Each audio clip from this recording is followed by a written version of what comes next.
Hello everyone, कैसे हैं आप लोग। आई एम अभिषेक सक्सेना और आज फिर से हम लोग आगे का पॉइंट पढ़ेंगे जो कि हमारा टॉपिक चल रहा था एटम्स एंड मॉलिक्यूल्स। तो बच्चों इस चैप्टर में हम लोग एटम्स और मॉलिक्यूल्स के बारे में बहुत सारी इंफॉर्मेशन कलेक्ट करें।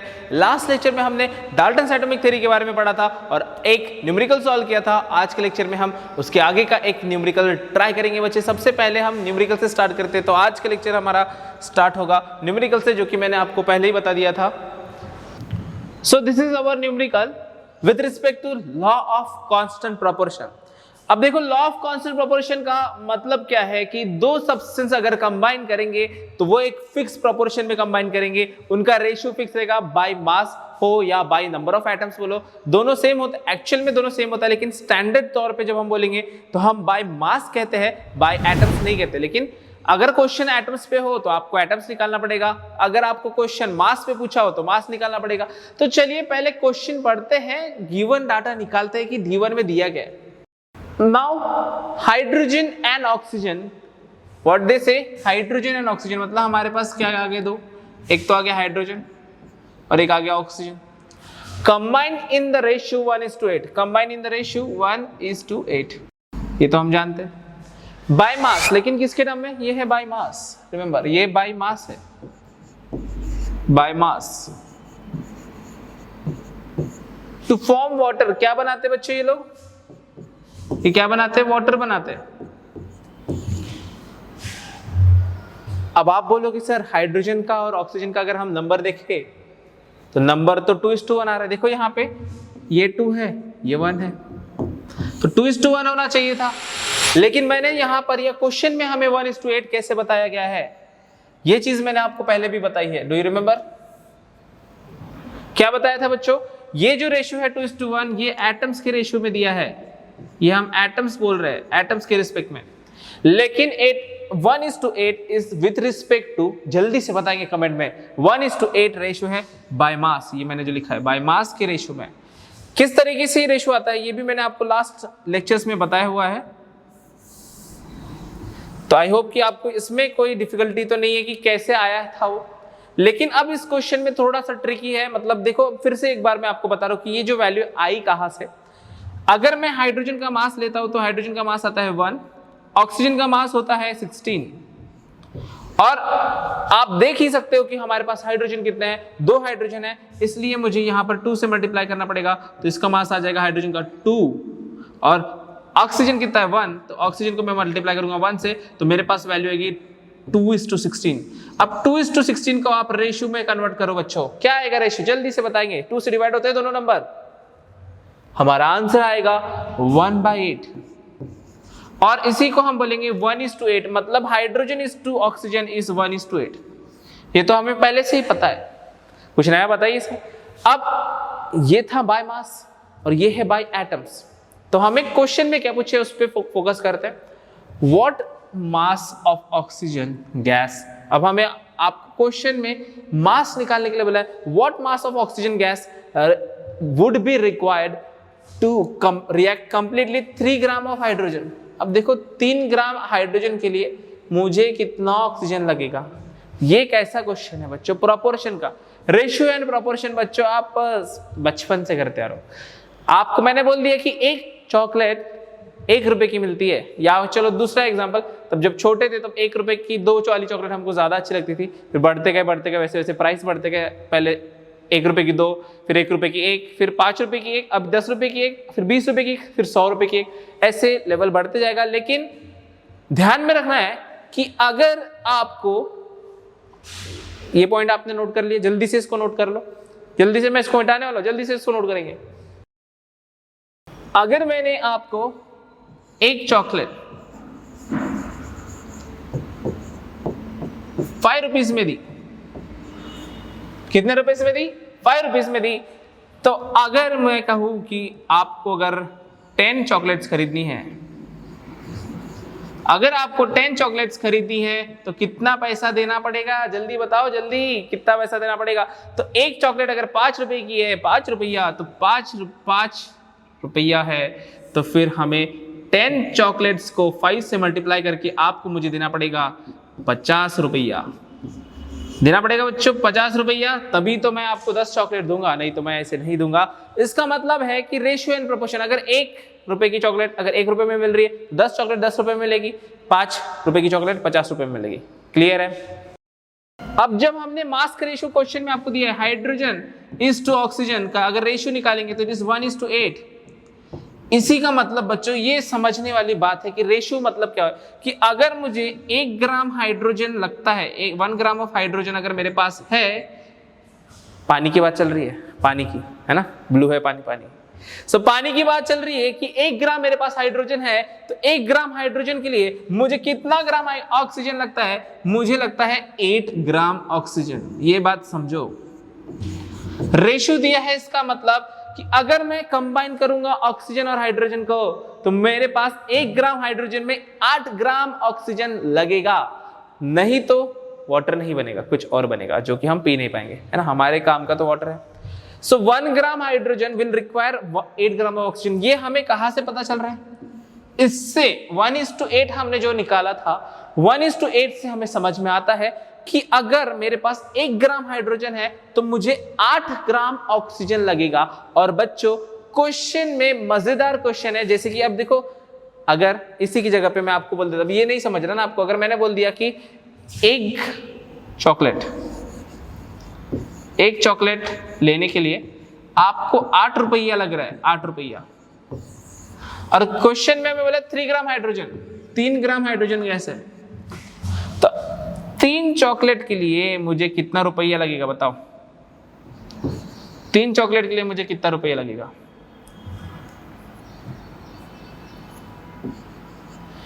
3 चॉकलेट के लिए एक चॉकलेट 8 रुपए का है, 10 का नहीं दे रहे, 5 का नहीं दे रहे, 8 रुपए का दे रहे हैं। 1 चॉकलेट 8 रुपीज, 3 चॉकलेट 3 into 8 कितना होगा? 3 into 8 दैट इज द 24 रुपया। वैसे ही सेम टू सेम तो यहां पर भी करना है हमको कि 1 ग्राम हाइड्रोजन के लिए 8 ग्राम ऑक्सीजन लगता है। कितना लगता है ऑक्सीजन? 8 ग्राम ऑक्सीजन लगता है। तो बच्चों 3 ग्राम हाइड्रोजन के लिए कितना लगेगा जल्दी से बताएंगे। तो 3 ग्राम हाइड्रोजन के लिए हमें लगेगा 3 into 8 gram oxygen. 3 into 8 gram oxygen. Your answer will be, मुझे तो टेबल भूल चुका हूं, मैं इतना बड़ा हो गया है ना, तो आप बताएंगे 3 8 जा कितना आता है, जल्दी से कमेंट में बताएंगे। That is 24 I think. गलत है या सही है, ट्रू है या फॉल्स है, आप जल्दी से कमेंट में बताएं। 24 ग्राम ऑक्सीजन हमें मिलता है अगर हमारे पास 3 ग्राम हाइड्रोजन है। इसी को मैं थोड़ा सा मॉडिफाई कर देता हूं, इसी को मॉडिफाई कर देते हैं। कैसे मॉडिफाई करेंगे? अब देखो, अगर आपको ऐसे नहीं समझ रहा है, ये प्रोसेस नहीं समझ में आ रही, तो आप इसको कैसे सॉल्व करेंगे? इसको कैसे सॉल्व करेंगे? इसको मैं सिंपल तरीका बता रहा हूं आपको कैसे सॉल्व करना है। रेशियो के क्वेश्चन आप कैसे सॉल्व करेंगे? एक्स वाई लेकर सॉल्व कर सकते हो, या हाइड्रोजन ऑक्सीजन लेके। आपको क्वेश्चन में 2 चीज दी, हाइड्रोजन इज टू ऑक्सीजन आपको पता है कितना है बच्चों, hydrogen is to oxygen is given 1:8। ये हमें क्वेश्चन में दिया है। अब क्वेश्चन में आपको इनमें से किसी भी एक की वैल्यू दी होगी और दूसरे का फाइंड करने के लिए बोला होगा, तो क्या करेंगे हम? इसको कैसे लिख सकते हैं? मैं इसको सेम चीज को मैं लिख सकता हूं, hydrogen by oxygen is equals to 1:8। क्या मैं ऐसा लिख सकता हूं कि नहीं लिख सकता? जल्दी बताएंगे, यस और नो।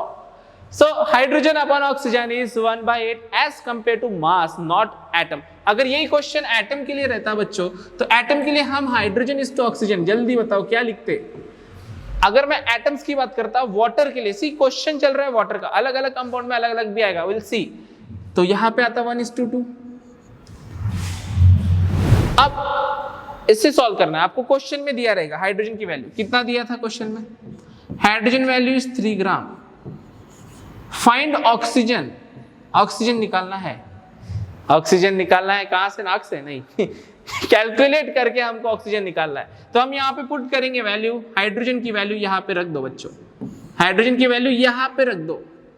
कहां पे? हाइड्रोजन की जगह पे रख देंगे, तो यहां बन जाएगा 3 gram upon oxygen is equals to 1/8। अब बच्चे ये सॉल्व करना मामूली सा खेल है, बच्चा जानता है, गली गली में बच्चा जानता है कि इसको कैसे सॉल्व किया जाता है। What you will do the next will be the cross multiplication. What will be the next process? Cross, ये ऑक्सीजन इधर चले जाएगा मल्टीप्लाई, ये 8 इधर चले जाएगा, तो 3 into 8 कितना होगा बच्चों? 24 ग्राम. ग्राम will be as it is because it is a unit and oxygen multiplied by 1 is oxygen. तो ऑक्सीजन हमें कितना लगेगा? 24 ग्राम लगेगा बच्चों फॉर मास.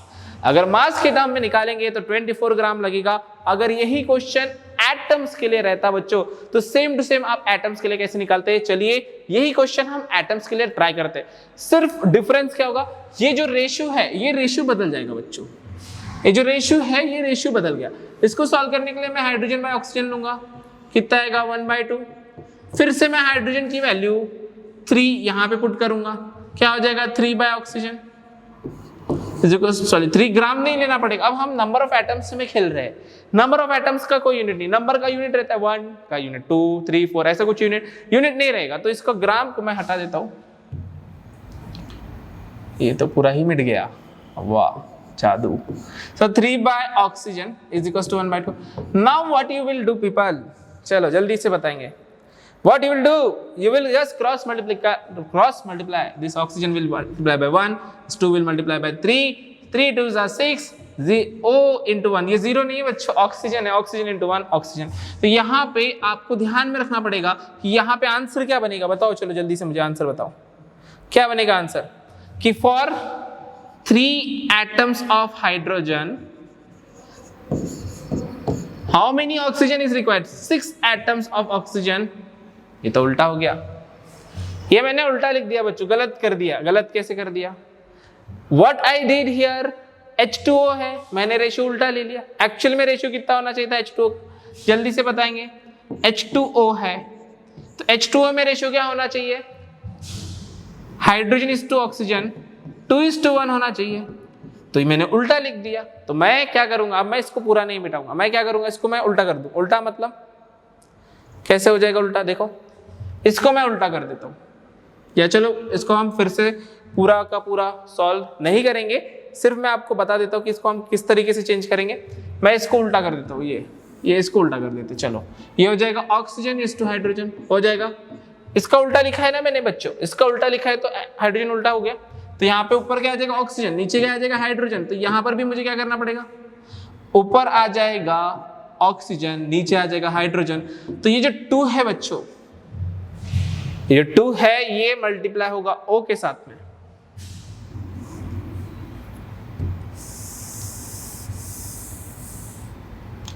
जो 2 है, अब देखो ये हाइड्रोजन की वैल्यू यहाँ पे नहीं पुट करेंगे हम. हाइड्रोजन की वैल्यू हमको कहाँ पुट करनी पड़ेगी?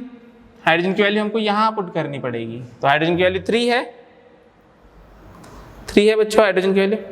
तो यहाँ पे हो जाएगा ये 3, तो oxygen O into 2 divide by 3 equals to 1, और ये 3 इधर चले जाएगा तो 2 ऑक्सीजन इज इक्वल्स टू 3.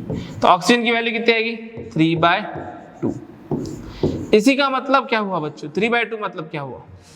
कि अगर मेरे पास हाइड्रोजन के किसके हाइड्रोजन के अगर मेरे पास 3 एटम है तो ऑक्सीजन के मेरे पास 3/2 एटम्स चाहिए, तब जाके मेरा रेशियो 2:1 बनेगा, अदरवाइज नहीं बनेगा.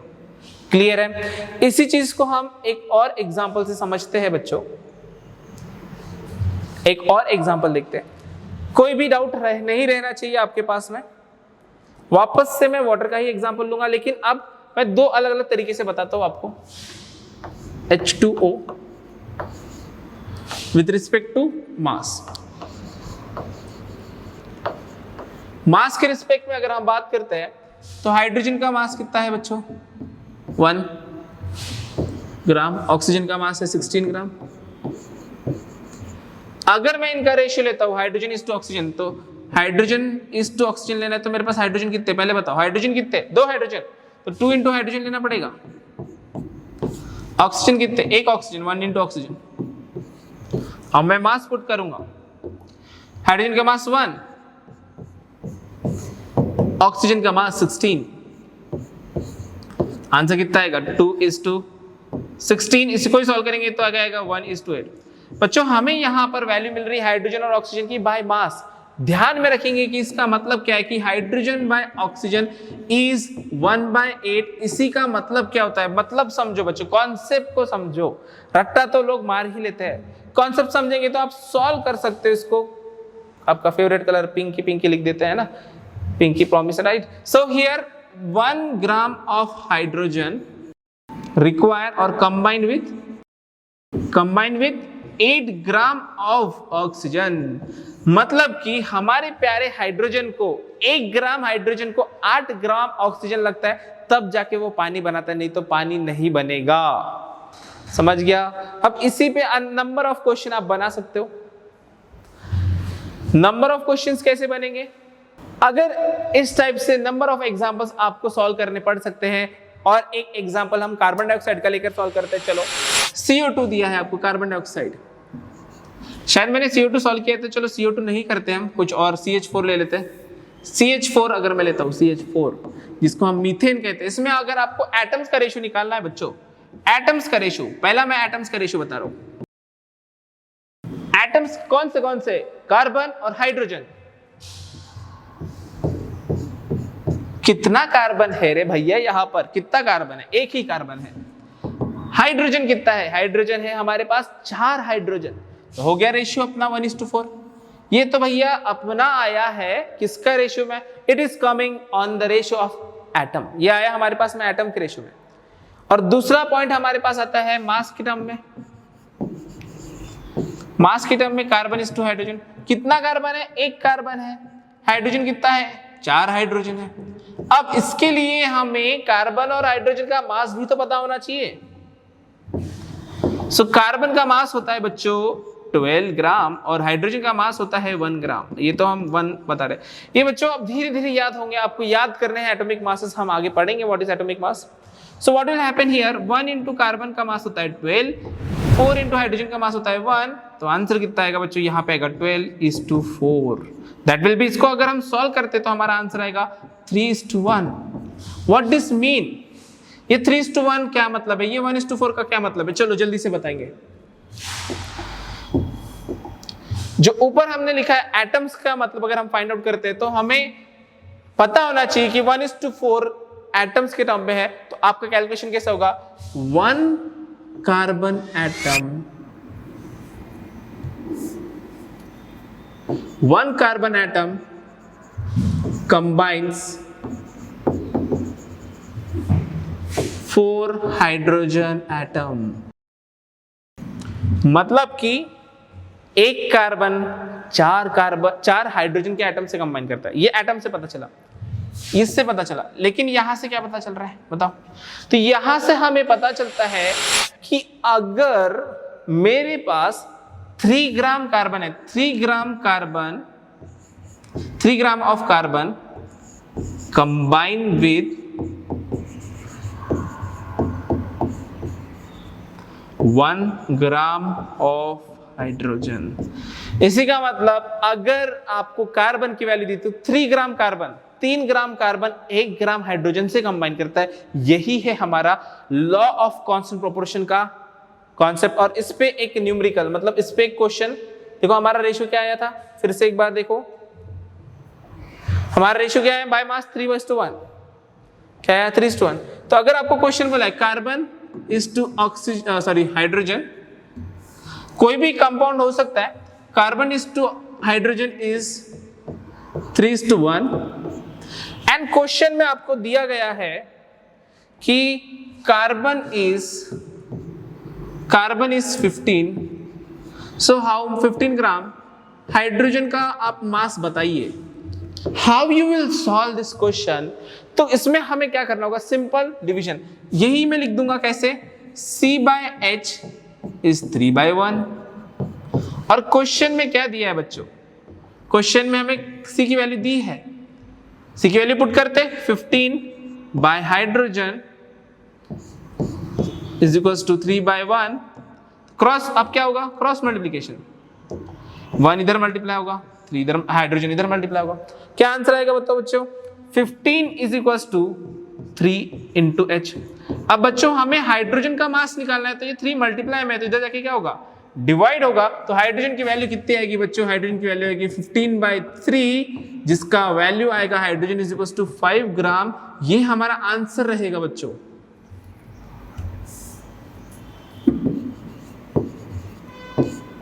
ये हमारा आंसर हुआ और इसी का मतलब, अब ये तो आंसर हुआ, इसका मतलब क्या हुआ बताओ मुझे? इसका मतलब हुआ कि अगर मेरे पास 15 ग्राम कार्बन है, सो 15 gram of carbon combines with